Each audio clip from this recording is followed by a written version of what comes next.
Roll, please.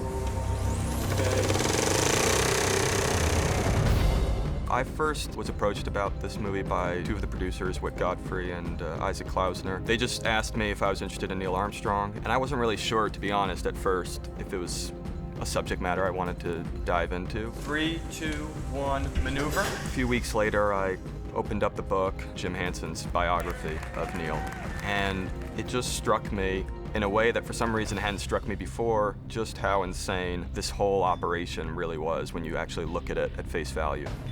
I just became fascinated by where did the willpower to will that into existence come from, and how did it actually become a reality. So I started diving in. I brought on Josh Singer to write the script. I really was quite taken with all the things I hadn't known about Neil. I didn't know anything about his work on Gemini. I didn't even know he flew X-15s, which are, the coolest flying machine we've ever built. Almost no one knows that he lost a 2-year-old daughter. We had a swing like that. Yeah, Karen loved it.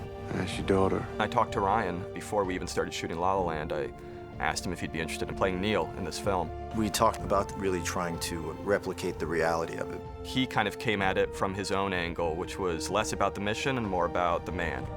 There was a duality to it that's interesting in a cinematic way.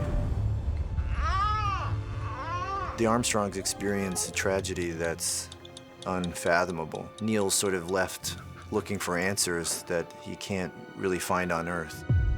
That, in a way, kind of became the core of the film, the very sort of inner story of this individual who struggled with tremendous loss on his way to the moon. There's a deeper need for Neil to succeed at this than just to succeed. We're full steam ahead for Apollo. You good with that? Yes, sir. It's about him as a human being and what it means to make such extraordinary strides for humankind. And it's worthwhile looking at the person who was at the center of that. Okay. Very nice. Ready. I've only worked with Damien on La La Land and on this, but in both cases, the style came from the story. Let's do one more like this, and then we'll do one where he walks away. What experience were you trying to create for the audience, And this was about sort of really trying to put the audience in the pilot seat. You grab it off, you just boom, boom, and then take it under and just stick it under your left thigh. I wanted every aspect of the film to feel real and lived in and textural, not just the mission, the sequences, but also the stuff on the ground. We can do this last. We don't need deep footage. A lot of this is shot in real time. Damien wants to shoot it in that way because it means that you're with the characters. Let's go to the next one. And action. You could look at Neil's life and feel like everything was preparing him for this moment. Somehow he was able to balance what he and his family were going through emotionally and still get the job done. The movie really had to be about the moon and the kitchen. In other words, the two extremes, the cosmic, grand expanse on the one end, but then on the other end, this day-to-day existence that not just Neil and his family, but all the astronauts and their families lived. Buzz, yeah, that's great. Lock eyes on Ryan for a moment. I think this was a different experience for Damien and I because we felt, and rightfully so, a responsibility to accuracy and to try and honor the people who experienced it so that the audience could experience it that way as well. Cut.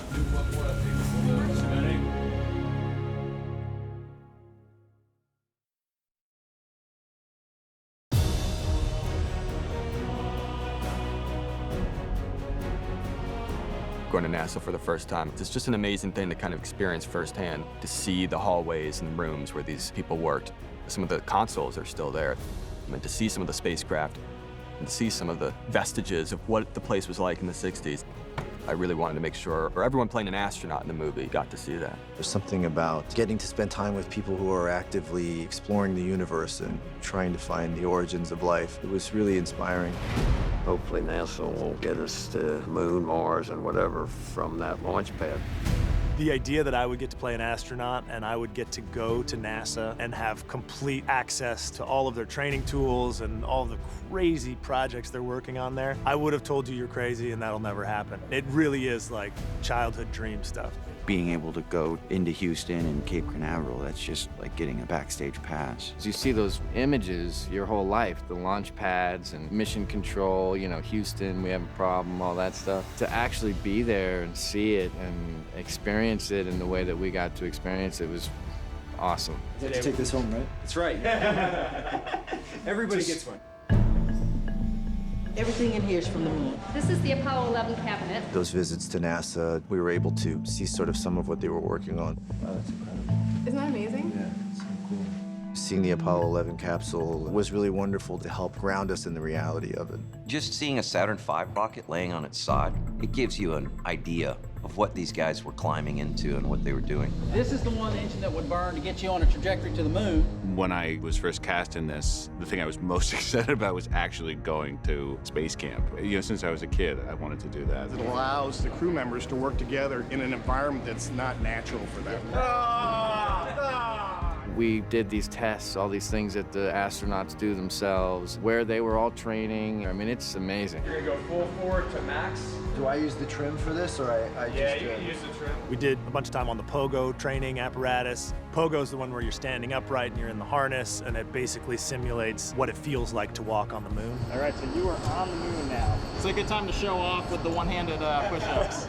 And then Argos is where you're laying down and you're in harnesses. It essentially recreates what it feels like to be weightless in space. The senses that you will get when you touch things is perfect. This is great, boys. And they were super generous, you know, driving around in the cars, getting up, you know, in the Mars vehicles. On board? They're testing tires and rocks and movement and chassis and alignment.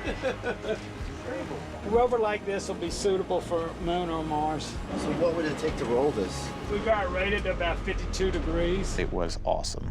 Like the little car that goes every direction possible. That was a great first step into the NASA world. You're good to go.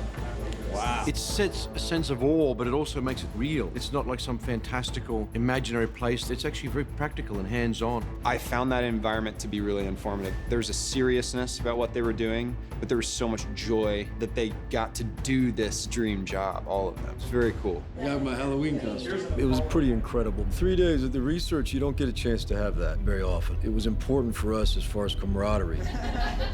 It was amazing, the people we got to meet, the personal stories, people who were there on the day. These are things that you just can't make up. He turned to me and I looked at him and we did one of these. Well, why not? You could feel the history in there. It was really a moment I'll never forget. It was a very, very surreal process, sort of an opportunity that I still can't believe I got to have. It's really one of the greatest privileges I've ever had.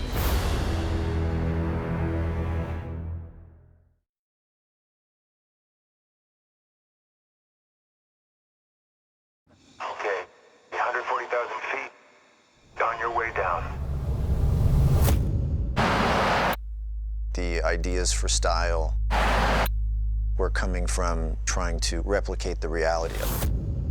We know that Apollo 11 was successful, but at the time, there's so much that can go wrong. There's so much at stake. We show you ballooning, not turning. It's very hard in a film to visualize and create the experience of the claustrophobia. What I wanted to tell with the story was just how challenging, how dangerous, how unforeseen this was. The idea being that the audience is there with you.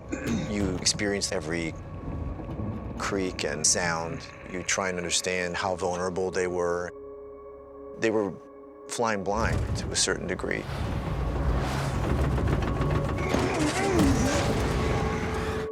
I wanted to really make the audience feel what it must have felt like to be hurled into space in these spacecrafts, how terrifying it was, how rickety these crafts were. You can't believe that people survived in them going down a freeway, let alone going into outer space. And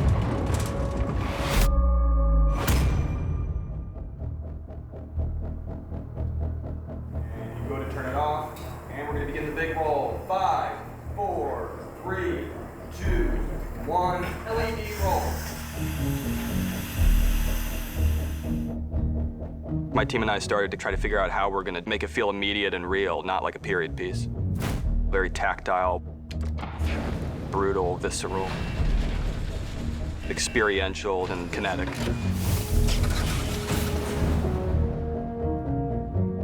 We have all these missions to get through. X-15, Gemini, Apollo, landing on the moon.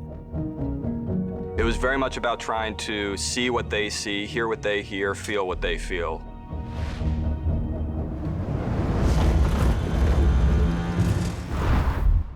Very much a POV-driven, first-person, almost kind of virtual reality version of 1960s space travel.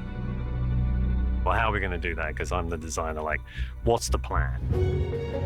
I wanted the whole feel of the film to reflect what it must have felt like to be going on these missions. And play back. Shooting with the LED screen was a gift to the actors because in most cases it probably would have been a green screen. The LED wall is a really good example of incorporating modern-day technology into old film tricks.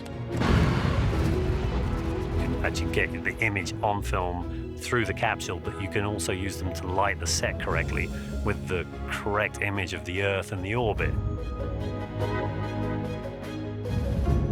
Would you look at that?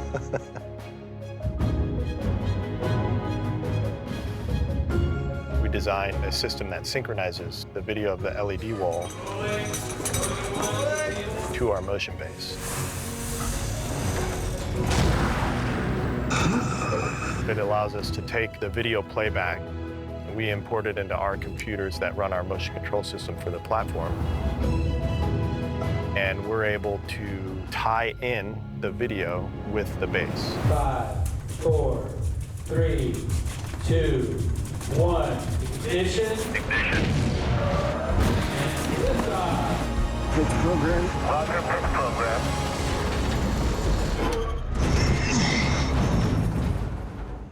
We had Seco.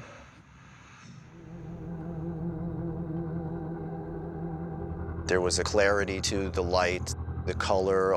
It was different visually.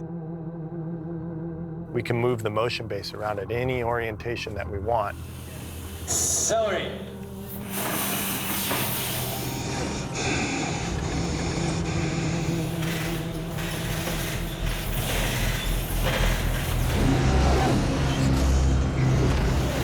Ready and break.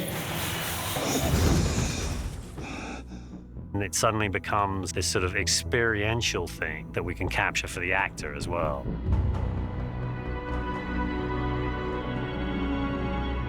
It becomes a part of the scene, a part of our performances. It's your ship now.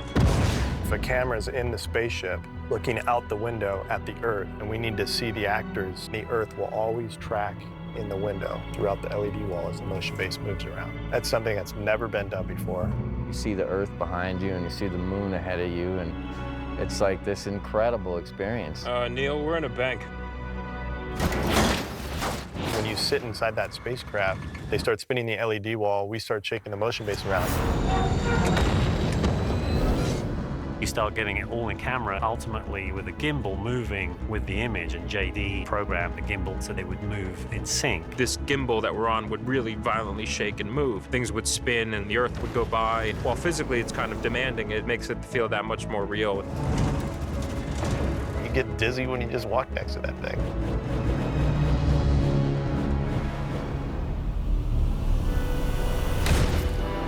You want to find the ultimate way of providing the best image to put people in that film. It was to transport the audience. It's a more fun way to make the film. Some green screen and there are little X's on there, and you're like supposed to watch the X's, pretend like the X's are going by and have reactions. Right now we're just gonna see it. We were really able to immerse ourselves in that experience. We tried to make you feel the claustrophobia, use what you see but also what you don't see, restrict the POV so they feel like they're launching. They feel like they're hovering in space. It's to find a way to put the audience in the pilot seat. That's a powerful point of view to experience.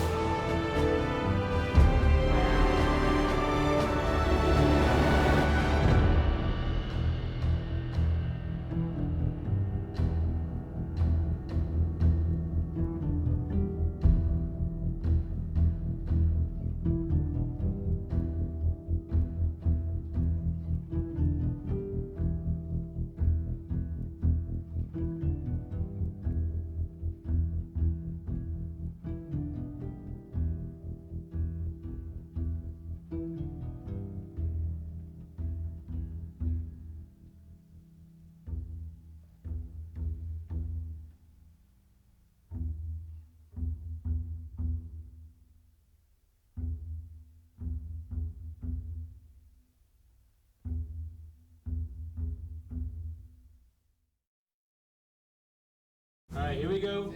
Pretty clear. And do I take it from coming out Tonight we're shooting Neil Armstrong's descent down the ladder, trying to recreate the famous televised footage of him saying the famous line when he stepped on the moon for the first time. Meeting. Mark. 20 seconds and counting. We arranged it so that I was able to hear the original comms of Buzz talking to Neil or Mission Control, and we created spaces so that I could say the lines in between. That's one small step for man, one giant leap for mankind. I'm at the foot of the ladder. The surface appears almost like a powder. Ready. Bring in the iPad for playback. Yeah, great. It's this iconic moment in history, and so we felt a lot of pressure to do it justice and to get the details right.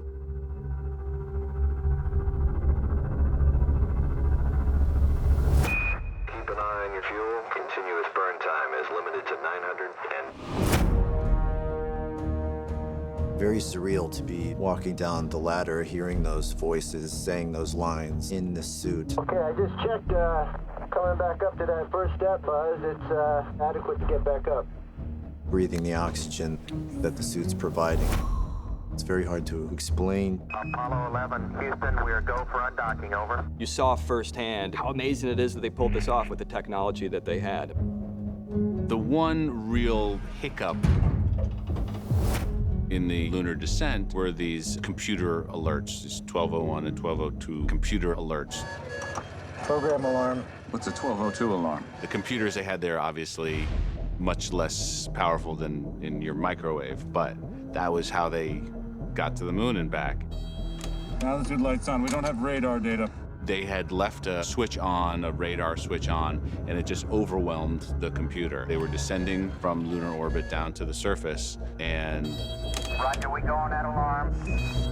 The alarms were blaring, and basically what people realized later was that the computers powering the LEM as it went in for landing just couldn't handle the amount of information. Suddenly, their computer was not helpful in piloting them down to the surface. They had to do it manually. And then, of course, when they get closer to the surface, the landing area was much rougher terrain than they were expecting.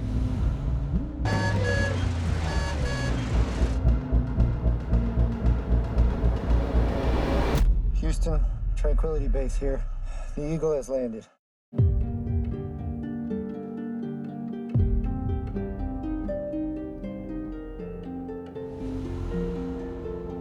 We'd had the idea, instead of shooting the moon on a stage, to shoot outdoors and shoot at night. Nathan creates this beautiful moon set, and the set is enormous. This is my first time landing on the moon, so you always go, well, we need a cement works or a quarry. The quarry was the obvious one for the moon, but we need a great quarry, which is kind of rare. Locations actually found me a great quarry. Practical working quarries usually don't let you through the door. They were willing to sculpt the landscape to our direction to look like the moon.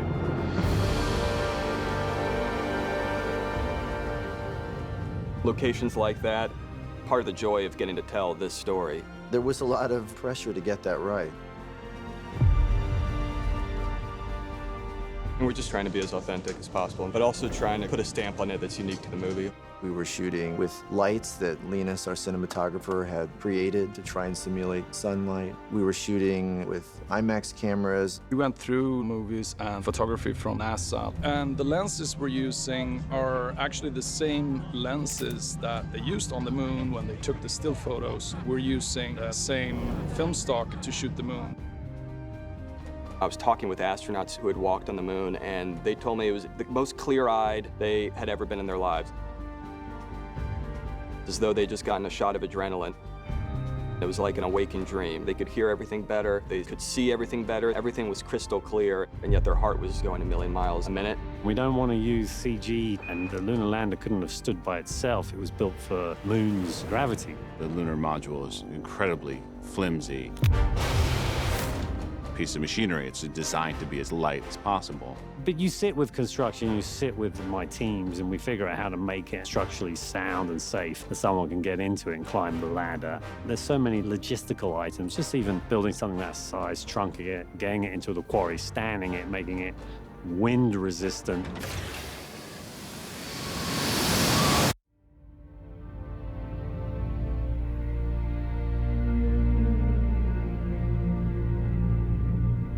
some ways, that sequence, because it was so well documented, there was a lot of material there to guide us and to refer to.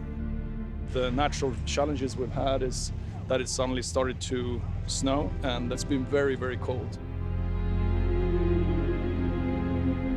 On this moon, it's quite cold. The real moon, it varies between super hot and super cold, so maybe a little hostility of the elements is appropriate. It's never about just the technicalities of it. It's all about making the audience feel something. That heightened level of consciousness. Because there is, in history, no more cosmic, grand, expansive adventure.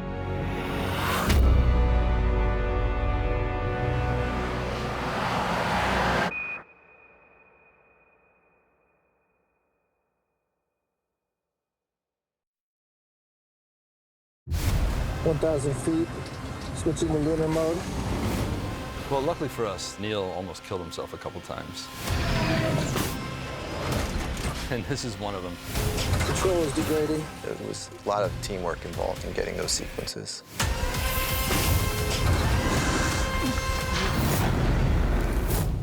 There was a training vehicle called the Lunar Lander Training Vehicle, so they could learn how to fly on the Earth's surface before they got to the moon. He suffered a malfunction of the machine, and it caused him to crash. So rather than die, he ejected pretty low off the ground. It was like 75 feet high when he ejected. And that's what we're simulating here. This particular gag, we hope to have Ryan do himself. So we're gonna bring him over and have him test it out. And if he's agreeable, we're gonna drag him through the weeds. Feeling good? A little bit. It's a weird time to ask me. No. It was really a healthy combination of stunts and then myself doing some of it as well. Our first part was showing the craft getting out of shape as it's flying. Now we have to see Neil eject from it. No! We have the wire rig that's taking him out of it. We have the lunar lander is being manipulated at the same time. And we also have the chair that's ejecting him. And then we have the explosion on the ground that we're trying to time in. As soon as he ejects, it's like 2 seconds, 3 seconds maybe, and it hits the ground.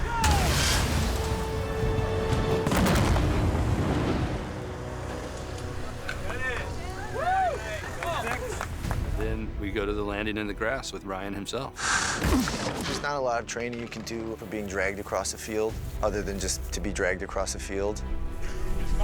We drug him through the grass on the LLTV. He did the landing all himself, being drugged through the grass on the parachute, and I think he liked it. So we did that. I'm gonna keep it to 2 gusts. I'll just make the 2 gusts bigger. Okay. The biggest thing of that is on landing, he's got to land okay with his feet and set himself up to slide correctly. That's his job. Once he's done that, the rest is kind of autopilot. With the winch program, we can help him slide on the grass. And of course, we police the area, make sure all the sticks and stones and all that are gone. He did it, you know, that's all him.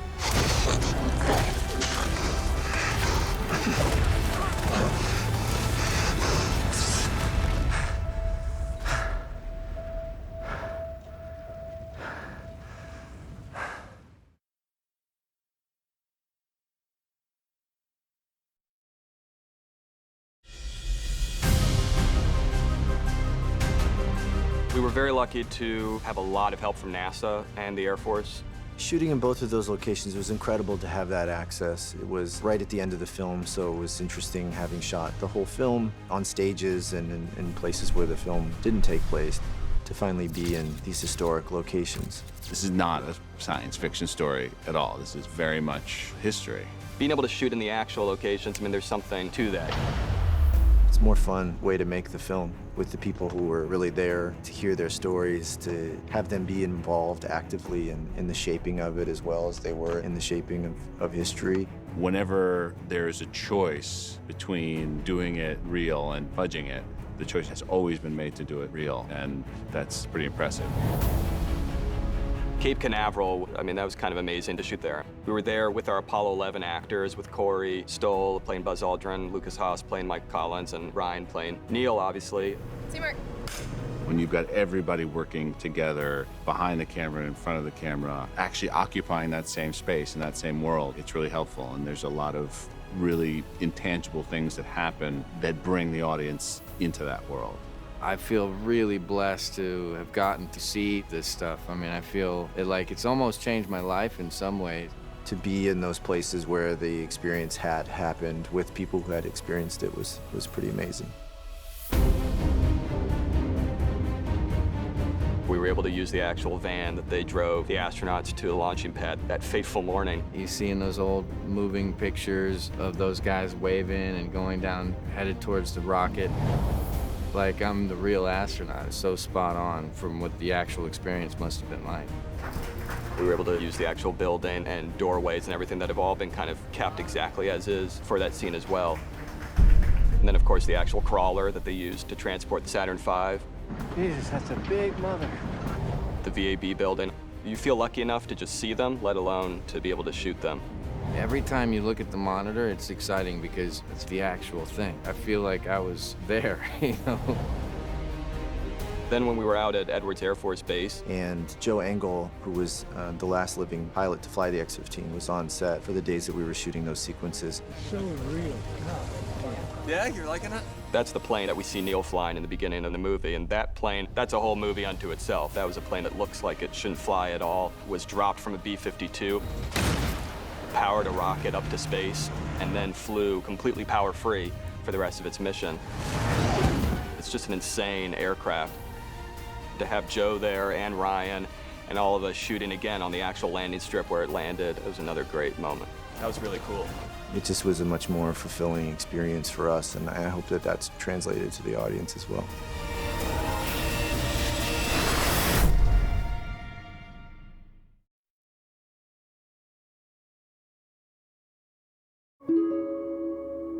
You know, the idea that an event of this magnitude, an event that seems this big screen ready, hasn't really been portrayed in a feature or theatrical film before, that sort of blew my mind. It's such a remarkable story. I'm surprised that it hasn't been told before. For the most famous event in world history, it's actually shocking how little known the particulars of the event actually are and how little known the man who took those first steps actually is.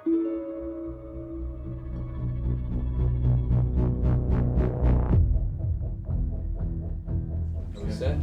And background. Lena's just a little steadier. Let's do one more set of those looks, Ryan. What's so interesting about Neil Armstrong other than he stepped on the moon? Armstrong. It's a story about a bunch of people who decide that they want to go get on the top of these giant rocket ships and land on the moon and walk around, right? It's impossible. It can't happen. No one can do that. Well, these guys made it happen. And then when I hear Damien's take on that, I really wanted to know what it felt like to be that first man putting the footprint on the moon. The way it's written and the way that Ryan plays it, I think is so true. when I actually start doing the work and looking at what Neil had to endure, I see this actually is a pretty inspiring story, although not one that you would necessarily have thought to tell 5 or 10 or 15 years ago. Someone so well-known could still be so unknown. That seems strange. He did avoid the limelight. He was extremely humble and deeply focused. After reading James Hansen's book, I realized just how complicated and emotional and unique this story really was, so I felt really lucky to get to be a part of it. I wouldn't have wanted to do this if I thought somehow we were violating Neil's legacy in some significant way, or the family was totally against it, and they haven't been. I think he was reaching a stage in his life where he thought maybe a movie would help ignite interest in space in a way that he felt like it wasn't at the time. Because I know that the commitment of Josh and Damien to getting it right, getting it as authentic as possible. Neil done such risky flights.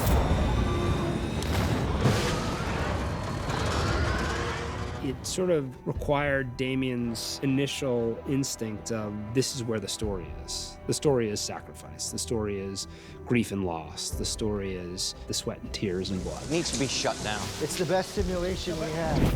And I think the whole point about this movie is that you're moving through time with Neil as he's progressing to the ultimate goal. I think we're going to give across that sense of wonder that this farmer from the middle of America flew an X-15, went through all of this, lost a child, lost his friends, walked down a ladder and stepped out on a foreign planet. I don't think there's a wrong time period to tell this story. When something is so iconic that it becomes difficult for us to even process it, that's where I became really interested in trying to investigate the reality behind that. We live in a world where people have walked on the moon. We forget just how crazy and hard and radical an enterprise it really was.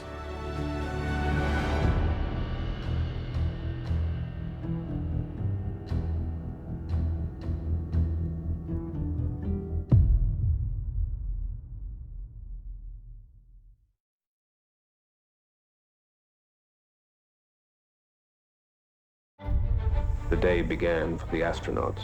Neil Armstrong, Commander Apollo 11. Dad was really just a regular guy, and he was pretty funny. I think most people that knew my father knew that he was a fairly quiet guy, but he could also open up, and he had a great sense of humor. But he had to always balance the responsibilities of the tasks that he was given with his family life and the public life, and that was always a challenge for him. Part of what's beautiful about Neil and what was important to this movie was that he wasn't someone who necessarily thought of himself as a hero. In many ways, he was a real-life superhero, but in other ways, these were completely ordinary people and often presented themselves as such. How would you describe the flight? I could only say it was out of this world.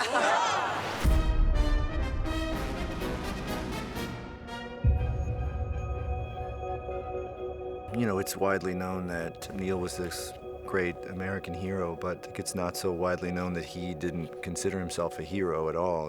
We'd like to give a special thanks to all those Americans who built those spacecraft, who did the construction, design, the test. He was constantly deferring credit to the hundreds of thousands of people that also made this mission possible. To those people, tonight we give a special thank you. You had 400,000 people all working incredible hours and putting their best effort into their piece so that it wasn't that failed, that caused us not to get to the moon. And when you have all those people working so hard, committed to something, amazing things can happen. What's interesting about him as a heroic character study is that, you know, oftentimes when we look into our heroes and we see that they're human, it can be disappointing. But I think Neil's one of the rare cases where his humanity makes him more admirable. We think of these people as larger than life, as though they just rolled out of bed with greatness in them, and, you know, they went to the moon because it was easy for them. And one thing we wanted to try to show with this movie was that that wasn't the case. Neil and Janet were just ordinary, hardworking people that were placed in a very extraordinary situation, and they did suffer loss and lost friends, and they encountered many challenges and difficulties along the way, and that they just really wanted to dig deep to make sure that those sacrifices counted for something. Hi. Are you okay? Jesus. Oh, I'm fine. Neil was someone who was constantly searching for answers. Of course, I think to a large part that can be fueled or catalyzed by tremendous loss. I just remembered I left something at the office. Even going back to his Navy days, Dad formed very strong friendships and lost very close friends. Someone in that position is left at times grappling for answers, grappling for some kind of meaning. I think he always felt that he needed to redouble his efforts to make sure that the things that he did and the way that he did them would honor those sacrifices. I think he was constantly trying to just get a new perspective on the universe, and the way he did that was by putting himself on the line and trying to go to that edge. But I think it came from that sort of very human, primal urge to figure out what our place is. If you just take, for instance, his sentiments on the moon, That's one small step for man, one giant leap for mankind. he had this incredible ability to see everything in its larger context. He could see a giant leap in one small step. He could see himself as a man representing his country, but also a human being representing mankind. It might be one of the most famous things ever said. It resonated so profoundly at the time, and it still does. It's something that's uniquely Neil. It seemed to permeate the globe with this overwhelming sense of hope. Hope that maybe we had only just begun to scratch the surface of our potential. It was one of these things that was a fantasy, really, at its core, until it happened. And it happened because of these individuals.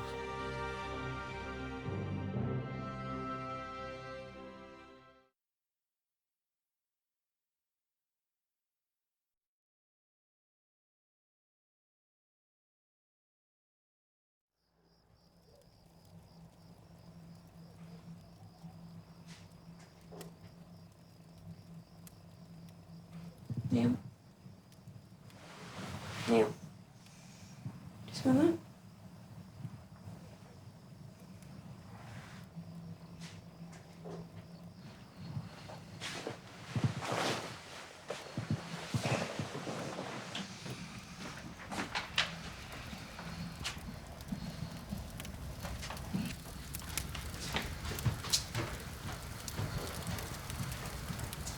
Call the fire department. Ricky. Wake up. Go follow your mother outside. I tried Zenith 12,000. Yeah. No, I need to be put through to the fire department. Come here, Mom. No, I tried the fire department. I need to be put through to the fire department.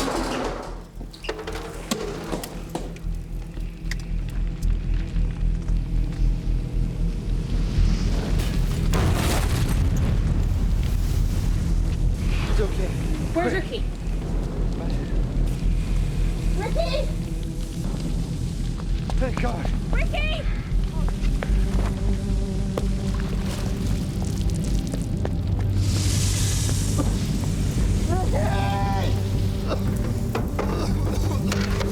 Ricky! Ricky!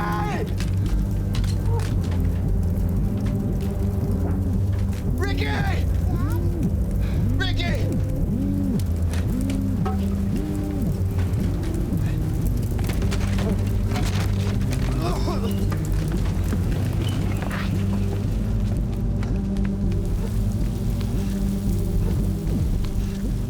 I told you to follow your mother, didn't I? Didn't I tell you to follow your mother? You need to listen to me. Go over there.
Four, three, two, one, ignition.